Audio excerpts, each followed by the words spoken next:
इस वक्त की बड़ी खबर जो कि प्रयागराज से आ रही है, जहां पर बुलडोजर का एक्शन हम आपको दिखाएंगे। कैसे श्वेता, वहां पर जो बात सीएम योगी ने कही थी कि मिट्टी में मिला दूंगा, वो अब जमीनी स्तर पर दिखाई दे रही है। कल भी हमने अतीक अहमद के करीबी पर के घर पर बुलडोजर चलता हुआ देखा था। आज भी प्रयागराज में ऐसी कार्रवाई दिखाई दे रही है, जहां पर 5 बुलडोजर पहुंचे हुए। संतोष शर्मा हमारे संवाददाता प्रयागराज से हमारे साथ जुड़े हैं। बाबा बुलडोजर की उपाधि पिछले चुनावों में ही दिख गई थी और अब जब ये कार्रवाई चल रही है, संतोष दिखाएं वो तस्वीरें, क्योंकि बड़ा हाहाकारी होता है। जिसका घर गिर रहा है वो तो एक तरफ, लेकिन माफिया पर कार्रवाई है, इसे लेकर पूरी जनता जो है वो आश्वस्त रहती है। देखिए, बिल्कुल ये बाबा का बुलडोजर जो 2017 में चलना शुरू हुआ और 2022 में उसका करिश्मा उत्तर प्रदेश में दोबारा से बीजेपी की सरकार बनी, उसमें बाबा के बुलडोजर बड़ा फैक्टर था। और मेरे पीछे जो अब आप देखिए ये तस्वीरों में आपको ये जो मकान दिखाई पड़ रहा है, महज 1 घंटे से कम के वक्त में यह हश्र हो गया उस पूरे मकान का। 5 बुलडोजर एक साथ लगाए गए थे अभी थोड़ी देर पहले, और अब ये नगर निगम प्रयागराज नगर निगम की मशीन आई है। ये जेसीबी मशीन है। जेसीबी मशीन से कंस्ट्रक्शन को कमजोर पहले किया गया और अब इस मशीन से गिराया जाएगा पूरे कंस्ट्रक्शन को जो कमजोर हो चुका है। एक साथ 5 मशीनों को बुला करके ये कार्रवाई की जा रही है। कल अतीक अहमद के जो करीबी है जफर अहमद खान ने अपना मकान अतीक अहमद की पत्नी शाइस्ता परवीन को किराए पर दे रखा था, और शाइस्ता परवीन से बीते शुक्रवार को जब उमेश पाल की हत्या हुई तो शूटर मिलने आए थे। यही वजह थी कि एक साथ क्राइम का एंगल और दूसरी तरफ प्रयागराज विकास प्राधिकरण के द्वारा उस मकान को अवैध बताया गया, जिस पर यह बुलडोजर चला। लेकिन आज जो सफदर अली हैं, ये सफदर अली भी बताया जा रहा कि अतीक अहमद के बेहद करीबी थे, लेकिन इनका अभी घर वालों का कहना है, सफदर अली का कहना है कि हमारा अतीक से कोई मतलब नहीं है। उमेश पाल से अभी तक कोई कनेक्शन इस्टेब्लिश आधिकारिक तौर पर पुलिस अधिकारी नहीं कह रहे हैं, लेकिन प्रयागराज विकास प्राधिकरण के अनुसार ये मकान अवैध है, बिना नक्शा पास करवाए बनाया गया, और जिसको लेकर के प्रयागराज विकास प्राधिकरण को कई बार नोटिस दे चुका है। और अभी 2 दिन पहले 28 फरवरी को ये नोटिस दिया गया था। 28 फरवरी को आखिरी बार ये नोटिस दिया गया था कि मकान खाली कर दीजिए, इस के ऊपर ध्वस्तीकरण की कार्रवाई की जाएगी, क्योंकि यह मकान बिना नक्शा पास करवाए बनवाया गया। और उसी कड़ी में आज ये ध्वस्तीकरण की कार्रवाई शुरू हुई। एक साथ 5 बुलडोजर सुबह पहुंचे थे। अभी 3 बुलडोजर कुछ देर पहले तक काम कर रहे थे, और अब ये जेसीबी मशीन जो पहुंची हुई है, जिस जेसीबी मशीन से अब इस मकान के हिस्से को गिराया जाएगा और उस मकान के गिरा करके ध्वस्तीकरण किया जाएगा। तो एक ये मैसेज देने की कार्रवाई है कि अतीक अहमद हो, मुख्तार अंसारी हो या कोई भी माफिया, उसके ऊपर कार्रवाई हर तरीके से होगी, उसकी संपत्ति गिराई जाएगी, और अगर अपराधी पुलिस से मुठभेड़ करेगा तो उसको भी गिरा दिया जाएगा। मुख्तार अंसारी, अतीक अहमद, एक तरीके से उत्तर प्रदेश सरकार ने एक कहा जाए कि उनकी कमर तोड़ करके रख दी थी, लेकिन बीते शुक्रवार को प्रयागराज के धूमनगंज इलाके में जिस तरीके से उमेश पाल के हत्याकांड को अंजाम दिया गया, उसने उत्तर प्रदेश सरकार और कानून व्यवस्था पर सवाल खड़े किए थे। और ये जो अब कार्रवाई शुरू हुई है, ये कार्रवाई हो या उमेश पाल हत्याकांड को अंजाम देने वाले शूटर्स पर कार्रवाई, इस मामले में उमेश पाल हत्याकांड के शूटर्स की बात करें तो उसमें शाहबाज, जो उस क्रेटा कार को चलाने वाला ड्राइवर था जिससे वो शूटर आए थे, मोहम्मद गुलाम, गुड्डू मुस्लिम, साबिर, ये 3 नाम सामने आ रहे हैं। संतोष, बहुत बहुत शुक्रिया तमाम जानकारी के लिए आपका। तो ये बुलडोजर का एक्शन आप देख रहे थे। अब चुनावी एक्शन पर आते हैं श्वेता, क्योंकि हम मानिक साहा से अब से कुछ ही देर पहले बातचीत कर चुके हैं। सुनिए इस बातचीत के अंश।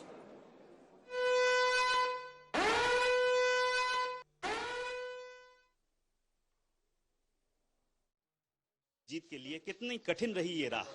नहीं, कठिन नहीं है, मेहनत तो जरूरी है। तो हम लोग काफी मेहनत किए, परिश्रम किए, और उसका कोई विकल्प भी नहीं है। और खास करके हमारा प्रधानमंत्री जी जिस तरह उन्होंने त्रिपुरा को इतना वो लाइक करते हैं और हमेशा उनको एड्रेस करते हैं, वो आए हैं बार बार यहाँ। हमारा अमित भाई जी यहाँ पर आए हैं, हमारा president, national president JP Nadda ji आए हैं, राजनाथ जी भी आए हैं, सभी, और असम का मुख्यमंत्री भी आए हैं, मणिपुर का मुख्यमंत्री आए हैं। तो इनका भी योगदान रहा। तो हम लोग मेहनत किए सब मिलके, कार्यकर्ता, पृष्ठा प्रमुख से शुरू करके सब। तो ये रिजल्ट होना ही था, लेकिन और चाहिए, हम लोग और चाहिए था, वो नहीं हुआ, लेकिन हम लोग पूर्ण बहुमत मिल गया। लेफ्ट और कांग्रेस जब एक साथ आ रहे थे तो कुछ लगा था कि 2 ताकतें एक साथ आ रही हैं जो लगातार विरोध में रही हैं? नहीं, देखिए, इनका तो 2-3 लीडर है, वो अपना स्वार्थ के कारण ये अनहोली अलायंस किया है और उसका रिजल्ट तो मिल ही गया उनको। वो तो पहले कह रहे थे, मिनिस्ट्री भी मैंने सुना ये लोग फॉर्म कर चुके थे, कौन किसको कौन डिपार्टमेंट मिलेगा ये भी मैंने सुना। तो ये नेचुरली जो भी है, तो ये जनता उनको एक्सेप्ट नहीं किया। त्रिपुरा मोथा कितना बड़ा फैक्टर था जब आप लोग चुनाव प्रचार कर रहे थे? जनजाति बहुत बड़ा मुद्दा था कि नहीं था? नहीं, देखिए, आने वाले दिन जरूर इस मुद्दे को लेके हम लोग बात करेंगे और हम लोग का मेन इशू है जनजाति का उन्नयन चाहिए, उनका इकोनॉमिकली डेवलपमेंट हो, उस एरिया का डेवलपमेंट हो। हम लोग हमेशा करते रहे, तो हम लोग उनके साथ बैठ के हम लोग बात करेंगे। त्रिपुरा मोथा से आप बात करेंगे? जरूर। नहीं, वो तो पहले भी हम लोग बात किए थे बहुत बार। अभी क्योंकि विधानसभा में फर्स्ट टाइम ये लोग आएंगे, तो जरूर हम लोग बात करेंगे उनसे। बिल्कुल, मानिक साहब कई लोगों से बात करेंगे, त्रिपुरा मोथा से भी बात करेंगे, ये बात वो फिलहाल कह रहे हैं, लेकिन आश्वस्त हैं कि वो जीत चुके हैं और सरकार अच्छे से चलाने की प्रति दावा भी कर। भारतीय जनता पार्टी का पूर्वोत्तर में जो विस्तार हो रहा था, असम से बढ़ते हुए त्रिपुरा, जहां पर उसकी सरकार अब बनती हुई दिख रही है। 34 सीटें भारतीय जनता पार्टी नतीजे और रुझान के अनुसार इस समय आगे वहां पर और आश्वस्त दिख रही है। बहुत बड़ा बहुमत नहीं है भले ही ये, लेकिन कम से कम सरकार बनाने के लिए, सरकार रिपीट करने के लिए काफी है। जीवीएल नरसिम्हा राव, जो कि भारतीय जनता पार्टी की ओर से राज्यसभा सांसद हैं, हमारे साथ इस समय जुड़ रहे हैं। जीवीएल, चेहरे की मुस्कान बहुत कुछ बता रही है, शुभकामनाएं बहुत सारी मिल चुकी होंगी आपको। अब 2 राज्य यहां पर आपकी सरकार बन रही है और एक राज्य है जहां अगर पुरानी या पुराने साथी के साथ चले जाएं तो वहां भी सरकार मेघालय में हो सकता है बन जाए आपकी। बीजेपी ने जितनी कोशिशें की थी और खुलकर की थी कि प्रधानमंत्री, गृह मंत्री सब जा रहे थे वहां पर, वो रंग लाया है।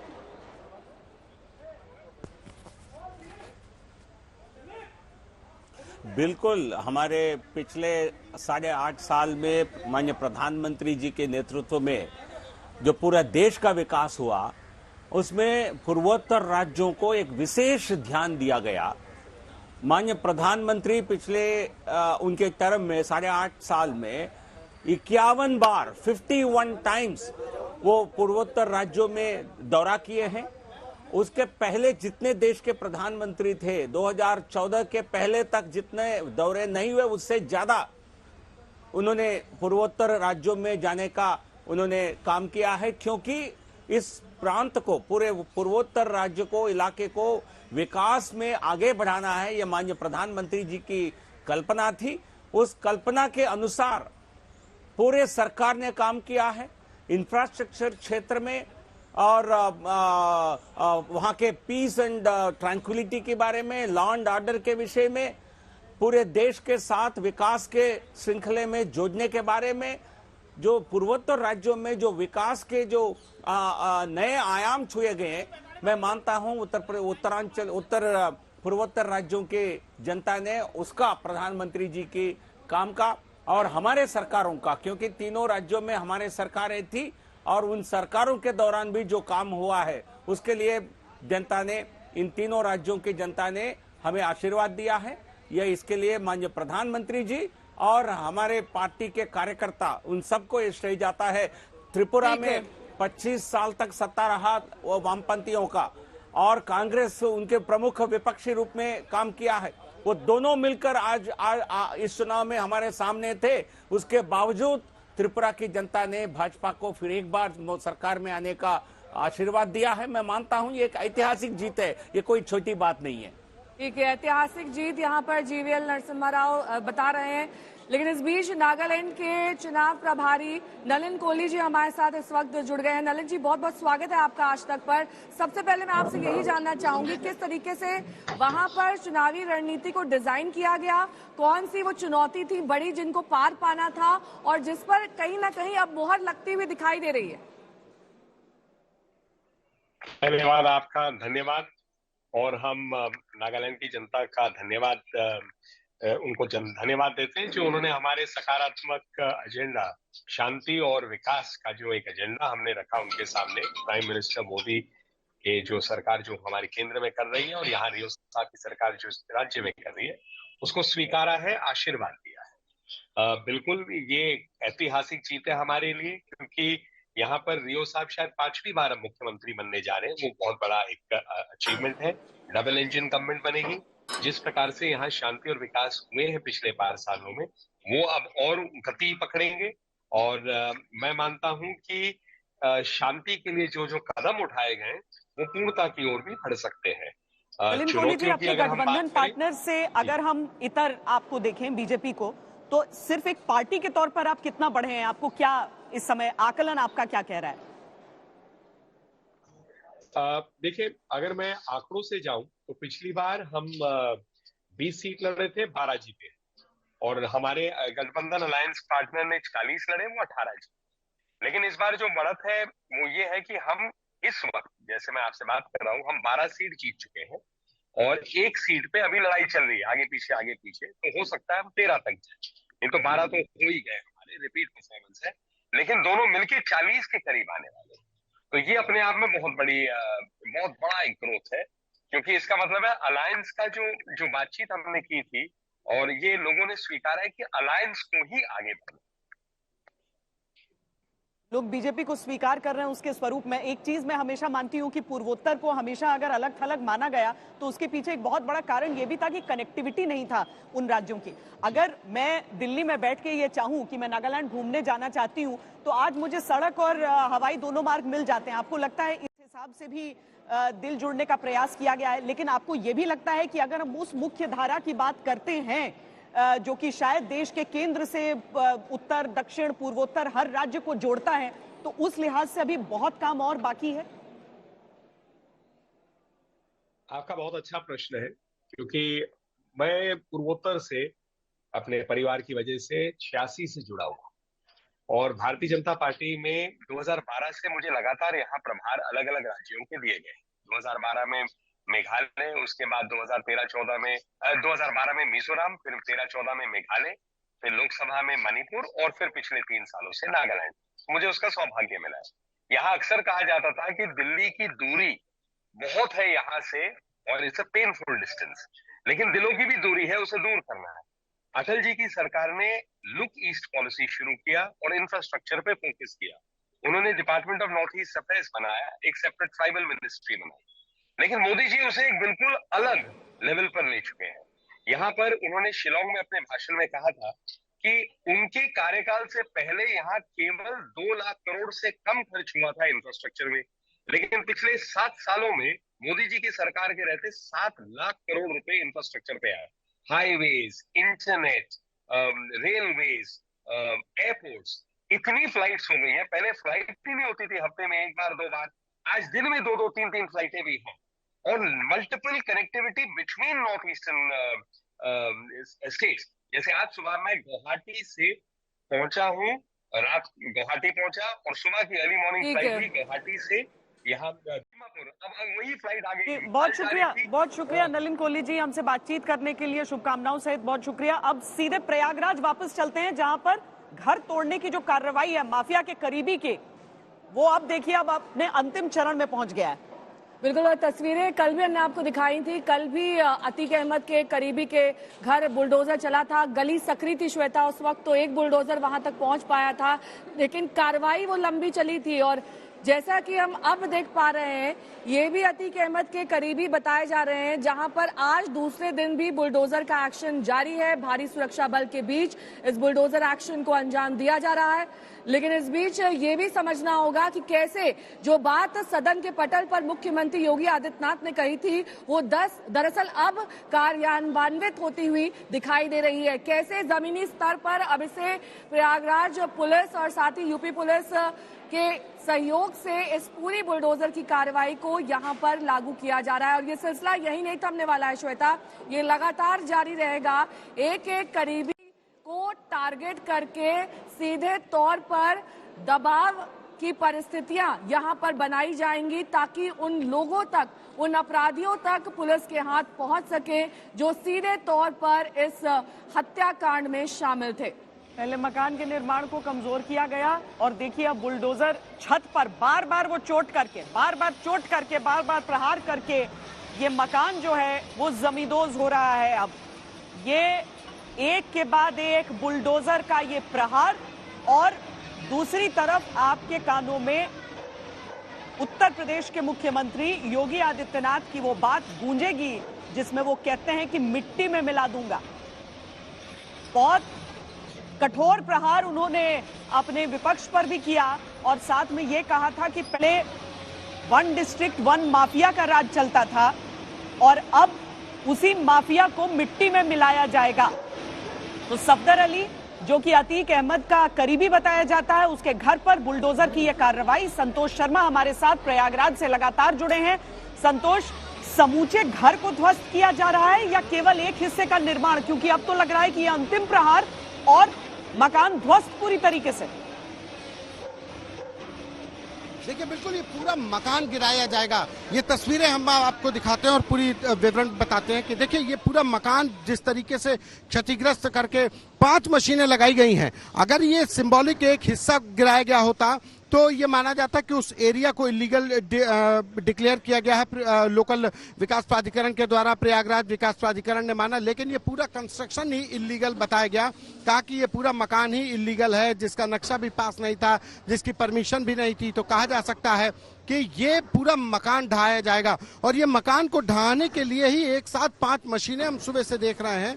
और ये जो मशीन है, जेसीबी मशीन है, बुलडोजर अपना काम करके चला गया और ये जेसीबी मशीन से जिस तरीके से देखिए पूरी छत को गिराने की कोशिश की जा रही है। एक बार से सफदर अली का जो मकान था वो पूरा नेस्तो नाबूद कर रही है। एक बार में ही पूरी छत ढा दी जा रही है।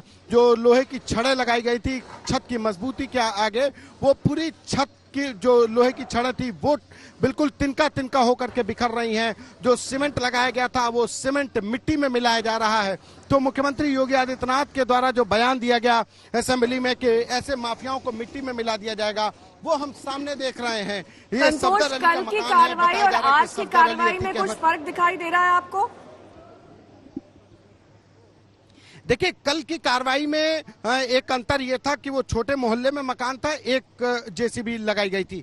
लेकिन आज ये बीच बाजार में एक बीच सड़क पर ये मकान है, लिहाजा इसको जल्द से जल्द गिराने की जरूरत थी। और इसी वजह से एक साथ जो कोई भी मशीन रुक नहीं रही है। कल एक मशीन आती थी, वो गिराती थी, फिर दूसरी मशीन आती थी तो एक को हटा दिया जाता। लेकिन आज एक साथ 3 मशीनें काम कर रही थी। अब तीनों मशीनों ने जब उसके जो कहा जाए कि नींव को कमजोर कर दिया, पूरी बिल्डिंग को कमजोर कर दिया, तो अब जेसीबी से उसके जो पंजे हैं, उस जेसीबी के पंजे उससे पूरी इमारत को गिरा रहे हैं। एक साथ 5 मशीनें लगाई गई हैं। पूरे जो इलाके को अगर हम देखें तो पुलिस फोर्स ने घेर रखा है। पुलिस फोर्स ने पूरे इलाके को घेर रखा है। स्थानीय लोगों को भी यहाँ से इस रास्ते से गुजरने के लिए रोक दिया गया है।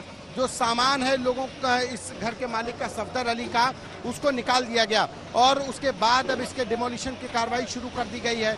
तो कहा जाए कि कल जिस तरीके से जावेद अहमद का मकान गिराया गया, आज उसी तरीके से यहाँ पर प्रयागराज में सफदर अली का भी मकान गिराया जा रहा है। जी, ये सफदर अली किस तरीके से अतीक अहमद से जुड़े हुए हैं? संतोष, कोई थोड़ी पृष्ठभूमि बताया।